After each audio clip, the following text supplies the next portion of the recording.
Bonjour à tous. Aujourd'hui, je vais vous montrer comment réaliser des macarons à la pistache. Tout d'abord, je vais confectionner ma pâte à pistache maison.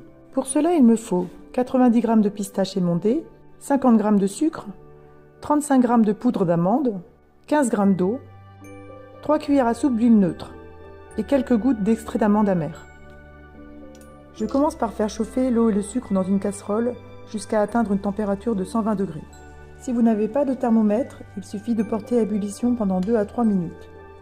Ensuite, je sors mon sirop du feu et je verse directement les pistaches et je remue.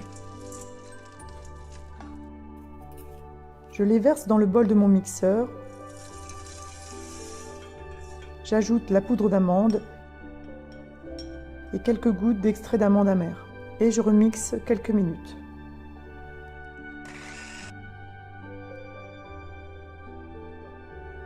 Au départ, la pâte est assez compacte. Nous allons y ajouter l'huile pour l'assouplir et continuer à mixer.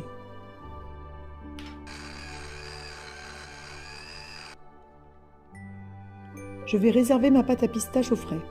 Elle peut se conserver plusieurs semaines au réfrigérateur. Je vais réaliser la ganache montée à la pistache. Pour cela, j'aurai besoin de 200 g de chocolat blanc, 200 g de crème liquide, ma pâte à pistache et du miel liquide neutre. Je fais fondre le chocolat blanc au bain-marie. Je verse la moitié de la crème dans une casserole. J'ajoute une cuillère à café de miel et 2 grosses cuillères à soupe de pâte à pistache.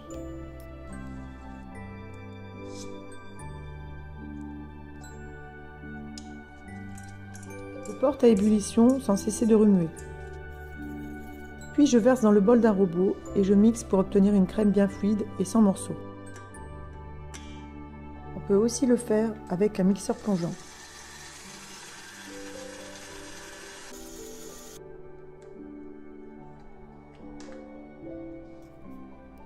Je verse le résultat sur le chocolat blanc et je mélange bien.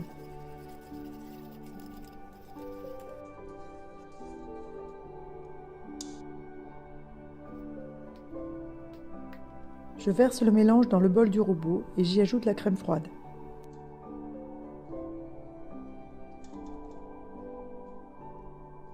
Je mélange à nouveau. Je filme au contact et je réserve au réfrigérateur. Pour la recette du biscuit, je vous propose de suivre le lien en haut à droite. Lorsque l'on veut conserver une belle couleur pastel des macarons, il faut baisser la température du four, sinon ils brunissent. Donc je vous propose une cuisson à 135 degrés pendant 15 minutes. Je sors ma ganache du réfrigérateur et je vais la battre.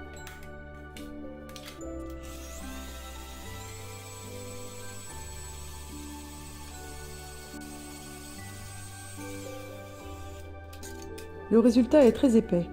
Je vais donc y ajouter 20 à 30 g de crème liquide froide et continuer à battre.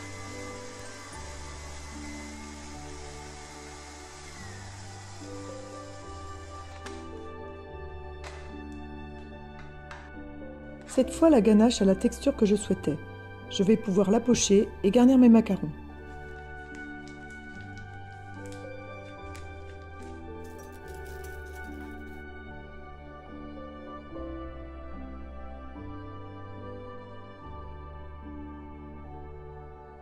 Les macarons doivent reposer une nuit au réfrigérateur avant d'être dégustés. C'est tout pour aujourd'hui, j'espère que cette vidéo vous a plu et je vous dis à bientôt.